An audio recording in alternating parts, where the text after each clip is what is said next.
Here's what the vocals sounded like before and after I mixed them. Don't let me go, don't let me go, don't let me go, don't let me go, 'cause you're everything that I need. So these vocals are from my new single called Don't Let Me Go that's out now. And in this video, I'm going to dive into exactly how I mixed the vocals in the track. But this isn't a normal video. It's actually part of my first ever music production course, which you can take now at bigzcourses.com. In the course, I show you my full process of making a song, from working with the singer, to the songwriting, to the production, to the mixing and mastering, and even about finding a record label and negotiating a deal financially with the record label and the singer. So this vocal mixing video you're watching on YouTube right now is actually one of the full lessons from the course. Also, you know these headphones that I wear all the time?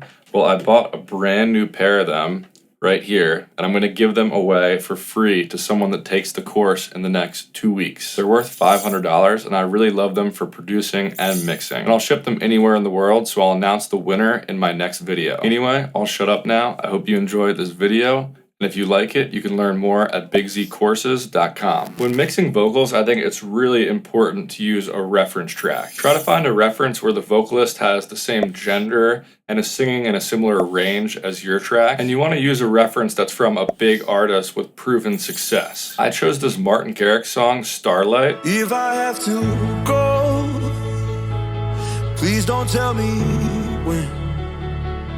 Need a little more time. I hope you understand. The actual song is in a completely different style than mine, but that doesn't matter because we're only referencing the vocals. So I loaded the Martin Garrix track into this referencing plugin, Adapter Metric AB, and that just allows me to loop different parts of the Martin Garrix track while I compare the vocals to my own vocals. See you through the clouds if I have to go, like a guardian, you're watching over me. Oh, I just need you next to me. So I've just picked out some sections of the vocal where there's not a ton of instruments and drums behind them. That way I could more just closely listen in on the vocal mix and not pay attention to anything else that's going on in the Martin Garrix track. And I really think the biggest mistake you can make when mixing vocals is not to use a reference track. There's all this amazing high quality music out there. If you're just mixing music in a vacuum without listening to anything else, it's going to be really hard to make the balance of your track sound professional. Like the vocal mix in the Martin Garrix track is freaking amazing. Like why wouldn't I want to compare my vocal to that vocal? It'd be dumb of me not to. You do need to remember that the reference track is already mastered. That's why I usually move the volume of my references down to minus 10.1 decibels. I find that gives me the right amount of headroom when I'm done mixing to master a track. So now I'm ready to start actually mixing the vocal. So what I do is just loop one section of the lead vocal for me to focus on first. I've been dancing in your silence. I feel safe inside your soul. You're the color to my eyes, and I won't ever let you go. So what I'm going to do in my referencing plugin is just check mono, because I always like to mix vocals in mono first. And the first thing I always add in my vocal chain is just a simple low cut filter, just to take out any low end rumble from the vocal recording or any unwanted sub frequencies in there. So I've cut everything off below like 110 hertz. I've been dancing in your silence. And I put that first on purpose because I don't want any of those low muddy frequencies going into the compressor. Because next up is when I compress the vocal. And with the compressor, I'm going to listen back and forth with the reference track and try to match the volume of the vocal in the reference track, and also try to match the dynamics. So let's listen to the reference. See you through the clouds. I feel you when it rains. You're the color to my eyes, and I won't ever let you go. So obviously the tone of my vocal still sounds off right now, but we're just focusing on the volume and the dynamics. So in this case, it actually sounded to me that the singer had recorded into a good amount of compression when he was recording the vocals. So I didn't end up adding a ton of compression. You can see there's only like 4 or 5 decibels of compression here. I've been dancing in your silence.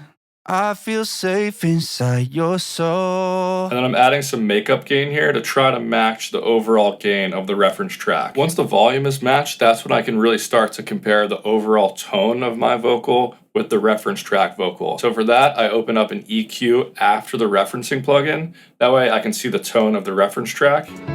You'll never walk out. And I can also see the tone of my vocal. I've been dancing in your silence. So what I have on this EQ is these high cut and low cut bands. That way I can really hone in on a specific part of the frequency spectrum while I'm listening to the vocal. I've been dancing way down this river. But to make it even easier than that, I've actually set up presets here numbered 0 through 8. And that way I can just hit the arrow to go to a different part of the frequency spectrum. So I'm just going to cycle through here. I hit every part of the frequency spectrum here. So if I want to compare like the low mids of my vocal, I know I can just click twice and I'm there. I've been dancing in your silence. So what I do is just go through each of these bands and compare the volume in there and the tone to the reference vocal. So I'll start with the low end of the vocal.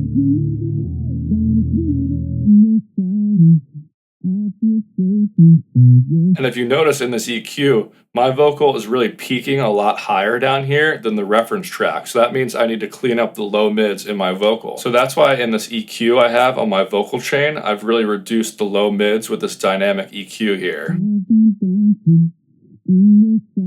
And I do have two screens here. I can't screen record both of them. So I do usually keep this reference EQ on a separate screen so I can see it really big on my second screen. But in this case, I'll just leave them on the same screen for the purposes of this video. So after adding that EQ, the really low end of the vocal is more comparable with the reference track now. So then I just keep going through each band and compare each section. Inside your soul. Tell me when. Need a little more time. Won't ever let you go. So all that back and forth there is how I ended up with this EQ shape. Like I felt the mid range right here needed to be boosted a little bit in my vocal. And I felt like this area around 2000 hertz needed a reduction. And I felt like the high end needed to be brighter too. Then I found a resonant frequency here that I didn't like, so I turned it down. So that's how I ended up getting these kind of weird looking EQ shapes from referencing. So I'll also make sure not to keep the vocal just on this one part the whole time. So let's switch it to the pre-chorus now. All of my love in your hands, but I don't mind.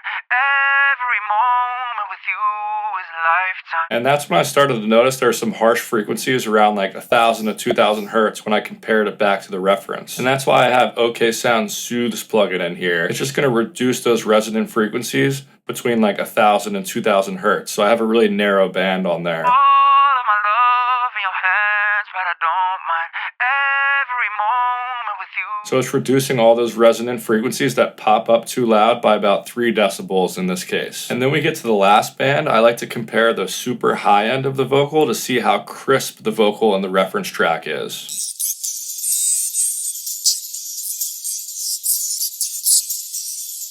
And a lot of modern vocal mixes tend to be super bright, which I actually like the sound of a lot. Like you can see the high end of the vocal is peaking right around this band right here. So when I go back to my vocal, I want it to be bright and crispy too. But it's not. You can see it's only peaking like down here in this range right here. So that's when I add some saturation to the high end. I like to boost the high end with saturation instead of EQ. It just adds some nice harmonics that an EQ can't really add. So in this case, I'm using FabFilter Saturn. I have the drive only set to like 20%. It's just adding a tiny bit of saturation. Then I've made another band up here that's really boosting the high end.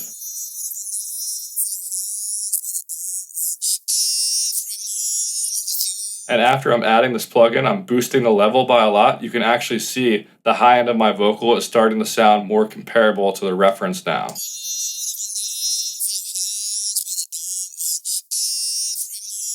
So you can see it's peaking up near where the reference vocal is peaking. But after adding all that brightness, it's going to start to make the S sounds really harsh and really loud in the mix. So that's why after that, I always add a de-esser. I've been dancing in your silence. I feel safe inside your soul. So with the de-esser, I'm trying not to overdo it. I want to make it sound natural. Like if you overdo it, it starts to sound like the singer has a lisp. I've been dancing in your silence. I feel safe in. But if you don't do enough de-essing, then the S sounds start to sound really harsh, especially on phones and little earbuds. I've been dancing in your silence. Like, hear how loud those S's are? So I found a happy medium with this vocal when I put the threshold around like -35. I've been dancing in your silence. But your de-esser settings will totally depend on how loud your vocal recording is, what processing you have before the de-esser. So don't just copy these settings at all. You really just want to use your ears and make it sound as natural as possible. So after doing all that, the tone of the vocal is all set now. I've been dancing in your silence. And if we compare it to the tone of the Martin Garrix vocal, it should sound pretty similar now. See you through the clouds. Silence.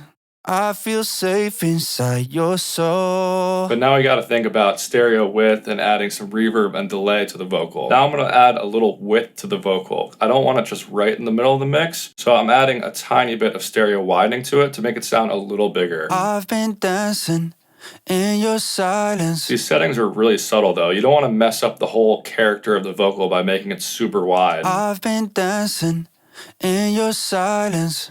I feel safe inside your soul. So it's just adding a tiny bit of extra width at this setting I have here. And then I like to put a reverb right on the track and make it a really short plate reverb, just to put the vocal in a little space. I'll move the mix up so you can hear what it's doing. I've been dancing in your silence. I feel safe inside your soul. But I keep the mix really low at like 10%. I only use a short decay time, like half a second decay, and I make sure to cut off the low and high end to put it in a little space. I think it just helps to do that to the vocal before sending it into a bigger reverb and delay. So before the send tracks, I'll show you where I add my reverb and delay. The last thing on this vocal chain is just a gain plugin that I can automate throughout the track to turn down certain words or turn up certain words. So once I'm done processing the main part of the vocal, I always think about the reverb and delay. So when I'm adding in my vocal reverb and delay, I'm always using send track so I can have the most control over them. So bus 17 down here is gonna be my vocal reverb. And this is the reverb I'd use for this vocal. I've been dancing in your silence. And then on that chain, I always add an EQ after that vocal reverb. I've been dancing. If you don't add an EQ, it'll sound really muddy in your mix to have all these low frequencies in your vocal reverb. I've been dancing in your silence. I feel safe inside your soul. That just sounds so much cleaner having that EQ there. And the reason I don't do this right in Valhalla Vintage Verb is because these EQ bands right here, they don't have a steep slope at all. Like those EQ bands look more like this, so they're actually not cutting that much low end off, even when you think they are. So that's the reverb I ended up with, and then I have this delay on there in a separate bus. I've been dancing in your silence. So same thing with the reverb track. I add an EQ after the delay. I've been dancing in your silence. And then down here in my vocal chain, you'll see I'm sending the track to this bus 23 right here. And in bus 23, there's actually no output. And I've set this to pre-fader, so any volume changes won't affect that send track. The reason I do that is because I want to side chain my reverb and delay to the original vocal signal. So I'll add a compressor after the reverb. I've been dancing in your silence. I feel safe inside your soul. And you can see the side chain up here is set to bus 23, which is where the vocal is going into that bus that has no output. And these are the settings I mostly like to use when I'm side chaining my vocal reverb and vocal delay. I put the attack really short so it happens instantly, so it's side chaining right away when the vocal signal comes in. And I'll make the release really long, so it takes a while for the reverb to come back up. And I'll add this hold on here too. That way the reverb isn't coming up really quickly in between little words. It's actually holding that sidechain a little longer. I've been dancing in your silence. Like you can see there, when I increase the hold all the way, you can see those straight lines on the compressor. It's really holding those compression settings. I've been dancing in your silence. But for this track, I felt like it sounded most natural when I had it around like 30 or 40 milliseconds of hold time. I've been dancing in your silence. And I was shooting for around like 6 decibels of gain reduction max for this side chain. I've been dancing in your silence. So once I dial that in, I just like to copy my compression settings over to my delay send. So I'll have the same compressor, I'll just paste those settings. The one thing I do differently with delay is just increase the hold time a little bit more. I've been dancing in your silence. and I might decrease the threshold a little more so it's sidechaining slightly more. That way the delay just doesn't get in the way in the middle of a phrase. It's more coming after the phrase ends. There's one more thing I do to have total control over my vocal reverb and delay. If you notice in these send tracks for the reverb and delay, they're going to bus 27. But my vocal is going to bus 25. So I do the same thing for the delay. I have the vocal delay going to bus 27, and this is bus 27 up here. The only thing that's on it is this gain plugin. But this gives me complete control over the reverb and delay levels of the vocal throughout the track. So I'll just solo this.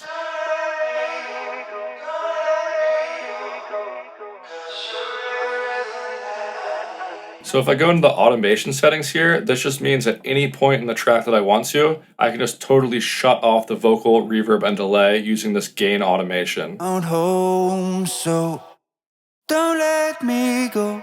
Don't let me go. And just as important as being able to do that, I can make sure some parts of the song are less wet than others. You can see I turned down the vocal reverb and delay by like 10 decibels in the first verse. In your silence, I feel safe inside your soul. If I didn't have that on the first verse, it would sound way too atmospheric and big for the start of the track. In your silence, I feel safe inside your soul. So I like to have contrast in the vocal. Like in the beginning of the song, the hook of the song, it's just 4 bars of the chorus. It has a really big reverb and delay on it. And then it goes straight into the drier verse. Don't let me go. Don't let me go. 'Cause you're everything that I need. I've been dancing in your silence, And then I can ramp that back up whenever I want. I won't ever let you go. All of my love in your hands. So that's just an easy way to really control how wet or dry your vocal is. So the last thing to talk about would be mixing in background vocals. So what I do for background vocals is pretty simple. It's the same singer recording in the same microphone, so you want a similar tone to what you've already created. So I just copy over the vocal chain from what I have for the lead vocal over to the background vocals. Don't let me go. Don't let me go. First, I'll go into the EQ on the background vocal, and I'll cut out the low end of the vocal, because I don't want muddiness from all the vocal layers below like 250 hertz. I don't want all of that in every vocal layer. I'll leave that to the lead vocal to take up those lower frequencies, and I'll cut it out on these background vocals. Don't let me go. Don't let me go. And another thing I'll do is go into the de-esser, and I'll increase the de-essing settings. Don't let me go. Don't let me go. If you have like 8 different vocal layers and there's one really harsh S sound, then it's going to sound really loud when they're all saying that together. So you really only want the S's to come through from the lead vocal, and you really want to tame them on all the other vocals. So at some points your background vocal might sound kind of weird when it's soloed by itself, In the dark, I'm a searchlight. because you're reducing those S's by so much, but in the full vocal mix, it'll sound a lot better reducing those S's. When I am lost in the dark, you're my searchlight. After removing that low end and reducing those S sounds, then mainly it's just about feeling where they should sit in the mix and getting the right volume levels dialed in. So one other thing I like to do is add some delay throws to vocals. So like in this section right here where he sings drown, I can never, ever drown.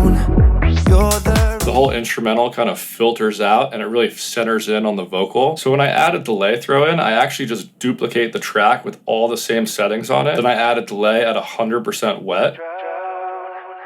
Then after the delay, I can add the EQ to put it in a little space. Then I can do the same thing I talked about before, which is sidechain the delay to the original vocal signal. drown. You're the reason. With these delay throws, I'll usually make them a little louder and more exaggerated and do an increased feedback time as opposed to my normal vocal delay. So once I have a delay throw track set up, it's really easy to just take any part of the vocal I want and just move it down there, and now that part of the vocal will have a delay throw on there too. I found home, So that's why I do it that way instead of using send tracks for delay throws. So I think that covers pretty much all my thoughts about how I approach the vocal mix for this track. Next we can move on to mastering. So I hope you guys liked that more in-depth video of my vocal mixing process. And if you're interested, you can check out the full music production course at bigzcourses.com or just hit the link below. I really tried to go as in-depth as possible about my full song making process.